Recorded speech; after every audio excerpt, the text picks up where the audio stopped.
परशुराम की बात करें, परशुराम की आपके पॉडकास्ट में पहले बहुत बात हो चुकी है। 4 युगों में से 3 युगों में परशुराम का जिक्र है, उनकी बातें हैं।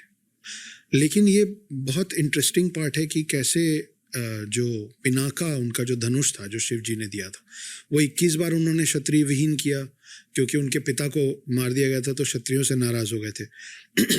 अब क्षत्रियों से नाराज होकर वो क्षत्रियों पे भारी क्यों पड़ रहे थे, उसके पीछे भी एक कहानी है। तो हर चीज़ का ना लॉजिकल एक्सप्लेनेशन है हमारे पास, कि उनके जो पिता थे वो तो ऋषि थे, लेकिन उनकी जो माँ थी वो क्षत्रिय थी, रेणुका नाम था उनका। जमदागिनी उनके पापा का नाम था, रेणुका उनकी मदर का नाम था। तो रेणुका जी जो थी वो क्षत्रिय परिवार से, इसीलिए वो ऋषि भी थे और वो उनमें क्षत्रिय ब्लड लाइन भी था। तो 21 बार क्षत्रिय विहीन करते करते वो भूल गए कि 21 बार हो गया। फिर उनको याद दिलाया गया, हनुमान जी उनको याद दिलाया कि महाराज प्रभु हो गया, रुकिए।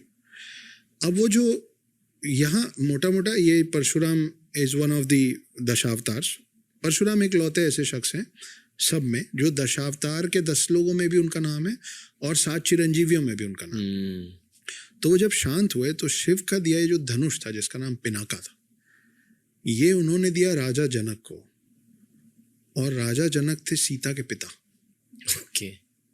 और उसकी प्रत्यंचा जो पीछे वो डोरी लगती है उसको उतार दिया उन्होंने कहा कि जो इसकी प्रत्यंचा चढ़ा लेगा वो सही वर होगा। ये बोल के वो चले गए महेंद्र पर्वत में तपस्या करने। सालों साल बीत गए, क्योंकि त्रेता युग जो है, जो सेकंड युग है, ये भी एक कन्फ्यूजन है।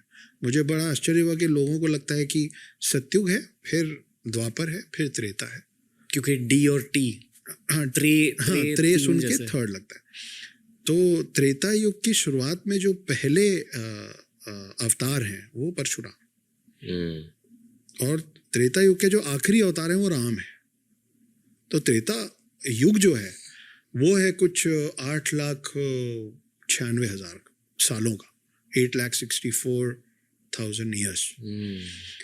तो कहाँ वो पहले अवतार और कहाँ, तो इनमें बहुत बड़ा गैप है।